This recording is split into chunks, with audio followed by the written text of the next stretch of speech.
The last or the recent period of natural law school or the development of natural law school is known as revival of natural law, because during the period of mid 19th century,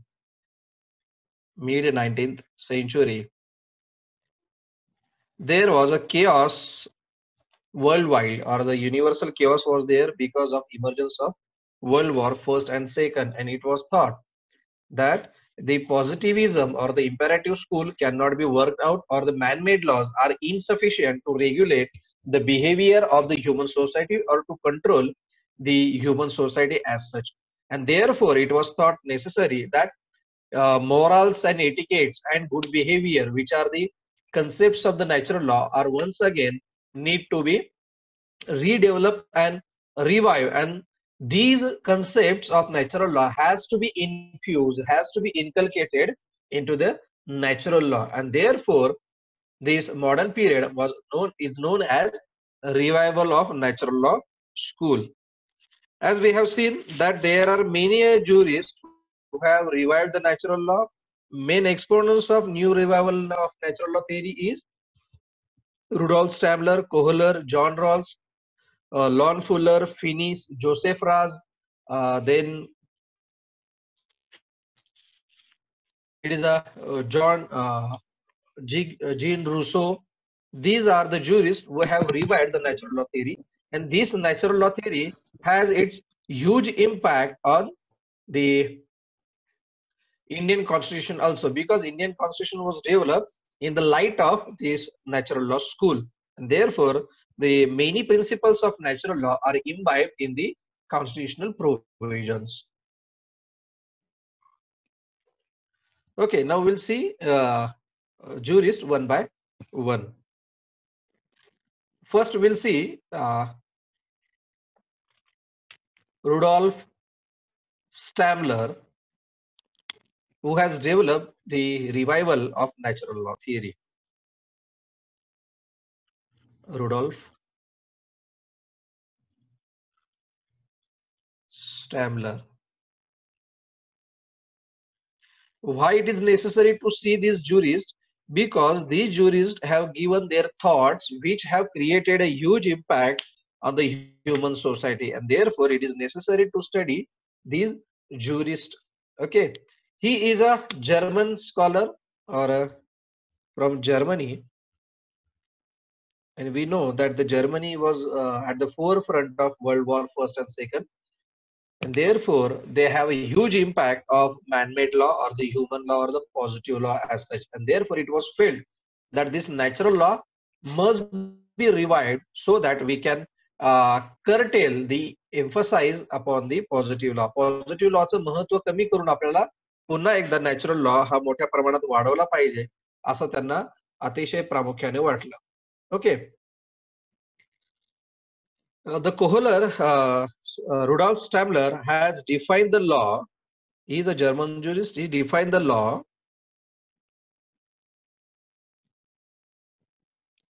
as a species of will. According to him, law means a species of will. As we have seen that the law is a form of general will, as it is propounded by Rousseau. Law is a species of will. Species means a part, unit, which is self-authoritative and inviolable. It is self-authoritative, means it need not to have authority from the other sources of law. It is a self-authoritative, that is swayambhu, and inviolable. It cannot be violated by any person or any authority. This is a law for the Stabler, and therefore he said law is a law which is a just law, means which is providing equal treatment to all the people, to all the persons. Therefore, he said a just law was the highest expression of man's social life and aims at preservation of freedom of individuals. Just law, it provides equality, means it provides freedom of all individuals, or a freedom of individuals. Now, what is meant by freedom of individuals? Freedom of individuals means the kingdom or the authority shall not bind, shall not confine the freedoms or the fundamental liberties of an individual, of any natural human being. Okay. For him, there are two fundamental principles which are necessary for a just law. When the law will become a just law, according to Rudolf Stamler, the law is a just law when it satisfies two conditions. Means we can taste on the touchstone whether the law is a just law or not. The first condition is that principle of respect. Principle of respect, that is equality. Every person shall give respect to the life, liberty and freedom of another person. This is a principle of respect. And second principle is the principle of community participation. Everybody has a right to participate in the community rights or the community matters. That is, no person shall be discriminated on the basis of his religion, race, caste, place of birth, etc. Therefore, these two principles are the basic principles to recognize the law as a just law. Means if the law is enacted by a legislative authority and if that law is challenged before the court of law, and the court of law has to decide the validity of the law, whether the law is valid or not, then what are the criteria to test whether the law is a just law or not? The first principle is that according to Rudolf Stamler, the law is a just law if that law satisfies these two conditions. First, if that law follows the principle of respect, and second, if that law follows principle of community participation. Therefore, he said the law is a species of will. What is meant by species of will? We the people, by our voting, choose or select our representative, and therefore whatever expression is made by that representative is the expression of we the people. And therefore this theory of Stabler has developed the wordings of United Nations Charter or the American Charter or the Indian Constitution preamble, we the people, having solemnly recognized India as a, means we the people signifies the species of will of we people. And how the law is a just law if that law follows the principle of respect and principle of community participation. Principle of respect means everyone in this country shall receive a respect, and therefore the provision under Constitution of India provides the provision of Article 14, which provides for equality of law and equal protection of law. This provision, equality before law and equal protection of law, signifies this principle of respect and principle of community participation. Therefore, this theory has created huge impact on the society. Further, the Stabler has said that law of nature means a just law. For him, he has created a distinction between two: law of nature and nature of law. Okay.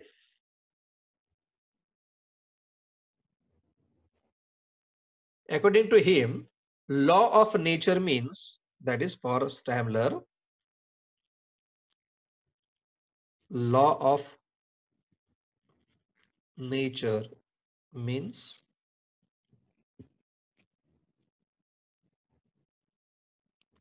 just law. And when the law is a just law, when it follows these two principles: just law which harmonizes the purposes in the society. Further, he has again added a criteria: when the law is become the just law, when it follows the principle of respect and community participation. By following these principles, by enacting a just law, what we want to achieve? We want to achieve the harmonizing of interest. Harmonize the purposes or the objects in the society. because the law has to harmonize the interest of every other person. The law cannot be a discriminatory. Law cannot be in the favor of particular person and against any person. The law has to balance each and every uh, part, each and every class of the society, and therefore the law has to be just law. Because according to him, the purpose of law is not to protect the will of one, but to unify the purposes of law. Further, he said, the purpose of law is not to protect the will of one. Means the law is not there to secure the interest of particular class of the society or to protect the will of one that is authoritative character, or we can say arbitrary character of a king, ruler, or a kingdom as such. But the purpose of law is to unify the purposes of all. Purposes of all means all those stakeholders in the society. All means all those stakeholders, the person from every community, every class, every religion has to get security from the law. The law shall not be there to protect the will of one who is considered as a ruler or a king. The law shall not be the puppets in the hands of ruler or a king, but the law should satisfy the very important purpose to unify the purposes of law. And therefore, when the law is a just law, when it harmonizes the purposes or the interest in the society as such, and therefore the Stamler has created a huge impact in the field of uh, legal field. Okay. Further, the Stamler has believed that it is impossible to frame legal principles of universal or eternal validity, and it is not the principle of law of nature, but the nature of law. What he has said, it is not the principles of, this is a very intricate issue, principles of the law of nature. It is not the law of nature, but it is but it is the nature of law. Means the nature of law, how the law is developed, what is the object of law, that is very important. The nature of law is very important and not the law of nature. Please understand, these are very intricate points. Law of nature means to study about the nature of society.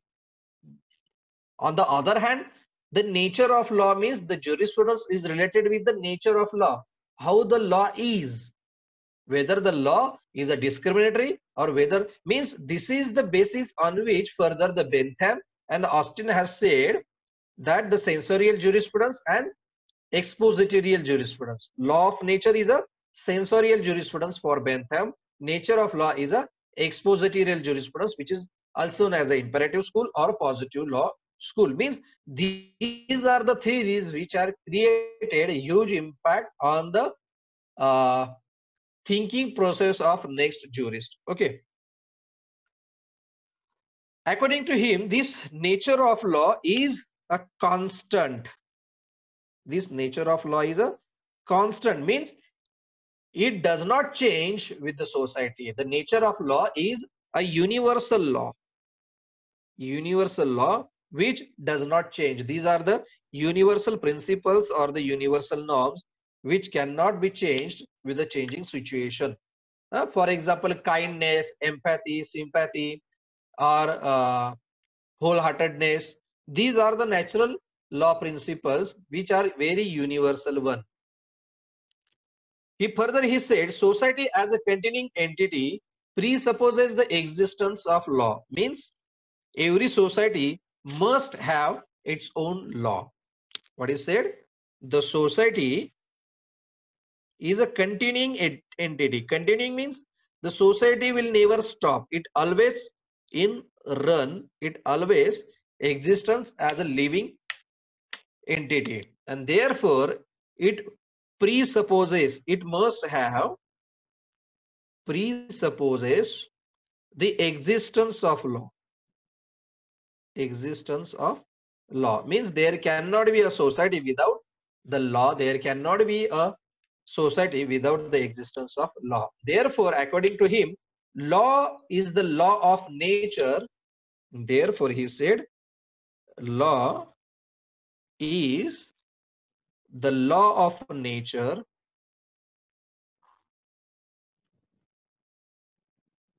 with a variable content. With a variable content. Variable content means the content according to the society, because the society changes, and therefore the law shall also be changed according to the variable content. Variable content means, variable means what we can say, when the society changes, there are certain factors which are responsible for happening changes in the society, and those factor decides how the law should be, and therefore the law is the law of nature with a variable content. Means we have to change our perceptions towards the law. Further, he said everyone is bound to respect the rights. This is very important. Stabler says everyone is bound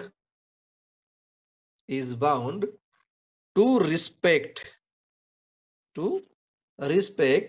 the rights and claims, the rights and claims of others. Means in community, or the principle of respect, everyone should give respect to another or the rights of another, and everyone is bound to respect the rights and claims of another, and everyone is bound to contribute his share, to contribute his share. Everyone is obliged by the community contribute his share to the life of the community, to the life of the community. म्हणजे समाजाकरता प्रत्येकाने आपलं आपलं योगदान देणं गरजेचं आहे.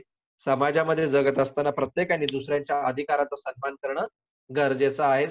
समाजामध्ये वावरत असताना प्रत्येकाने दुसऱ्याला प्रिन्सिपल ऑफ रिस्पेक्ट आणि प्रिन्सिपल ऑफ कम्युनिटी पार्टिसिपेशन हे मान्य करणं अत्यंत गरजेचं आहे, असं या ठिकाणी स्टॅम्बलरने 1856 म्हणजे 19व्या शतकाच्या सुरुवातीलाच सांगून ठेवलेलं आहे. And these two are very important principal.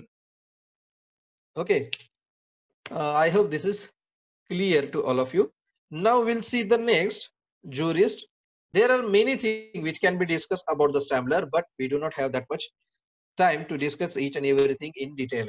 Okay, the next jurist is John Rawls, and he is a very significant jurist who has created a huge impact in the area of law, because the theory of distributive justice goes to the credit of John Rawls, and therefore Rawlsian theories of justice has created a great impact on the constitution not only of India but of other nations too.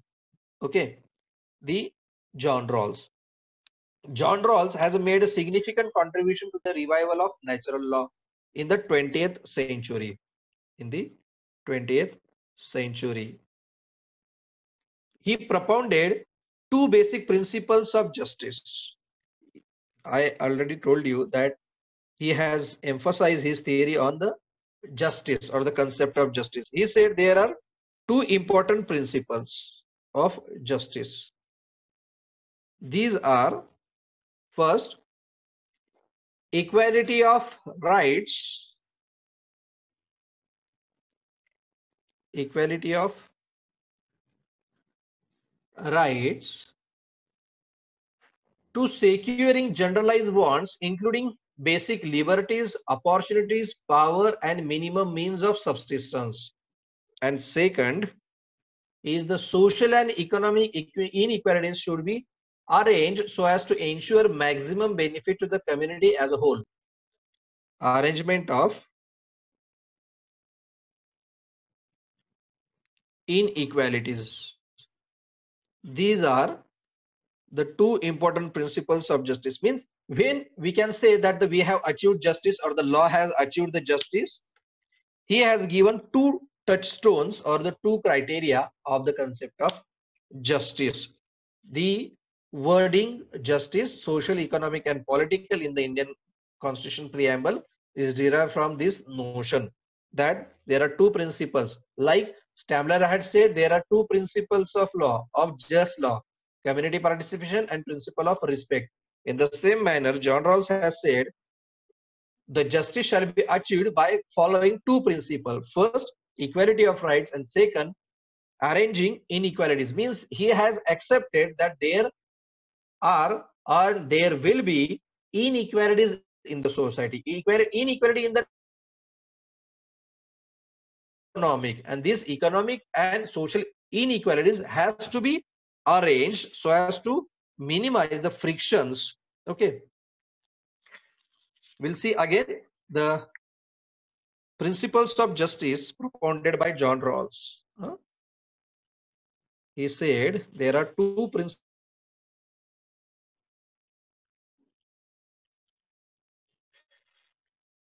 There are two principles of justice.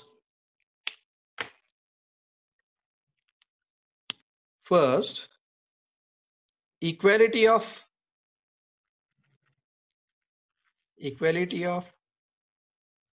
right to securing generalized wants. Generalized wants means the basic needs of each and every person. Generalized wants, such as or including basic liberties,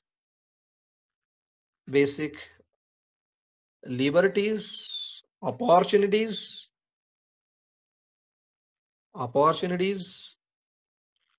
power, and minimum means of subsistence. Minimum means of subsistence, or to living wage, we can say it as a minimum wages. And the second principle is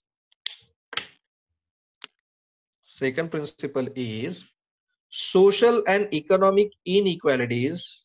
Social and economic inequalities should be arranged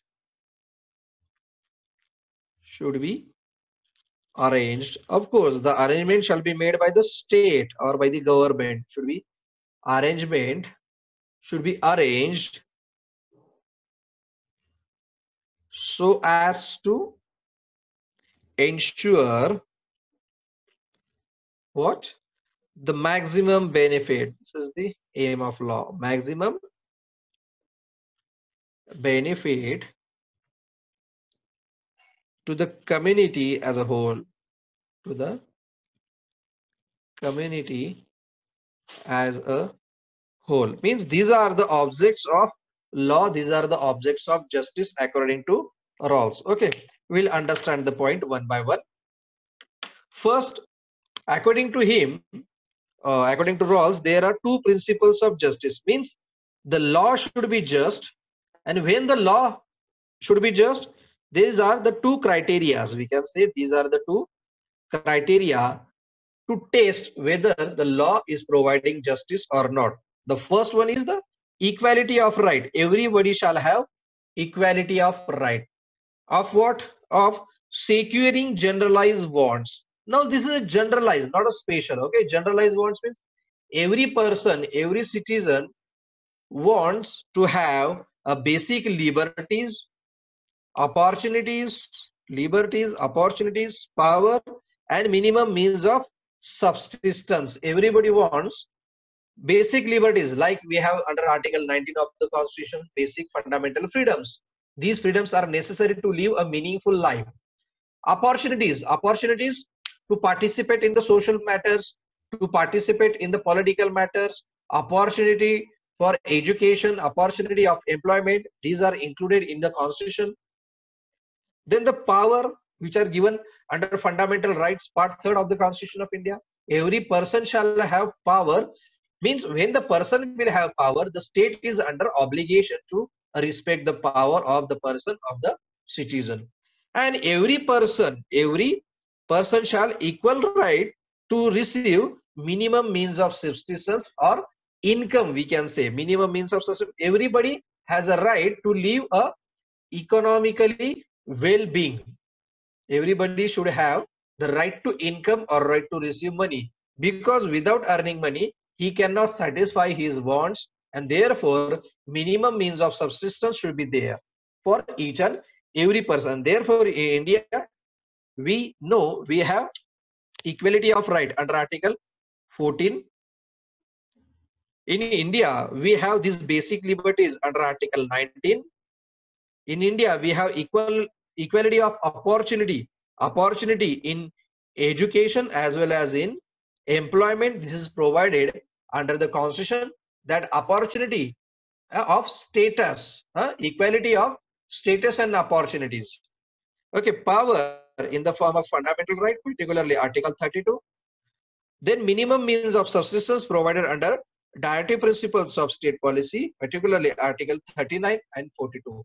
Means these are the principles which have been involved in the Constitution of India. This is the effect of John Rawls. Okay, moving further, he said the second principle of justice is social and economic inequalities. Means these inequalities will prevail over there. Every society, not only in India, but in every human society, social and economic inequalities are there, will be there.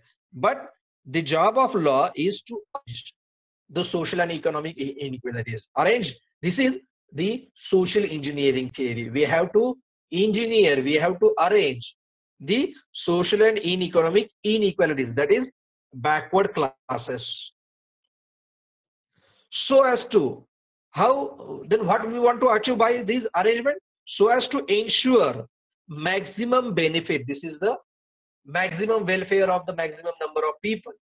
Salus populus suprema lex is the ultimate aim of law.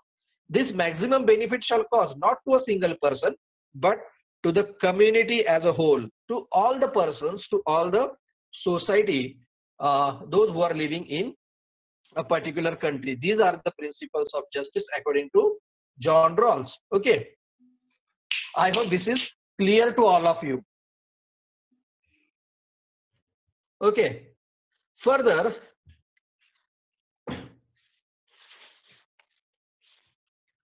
he has said that there are 3 levels of justice according to Rawls. There are 3 levels of justice. Means justice can be secured at the 3 levels. Which are the 3 levels of justice? First, local justice.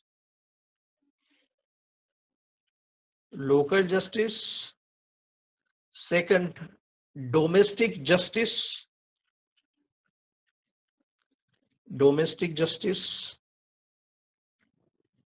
And third, global justice. Means every person, when he lives in the society, he lives in the family, he lives in the public, he lives in the state, and therefore at each level he should be secure his interest of justice. What is justice? Justice means nothing but a fairness.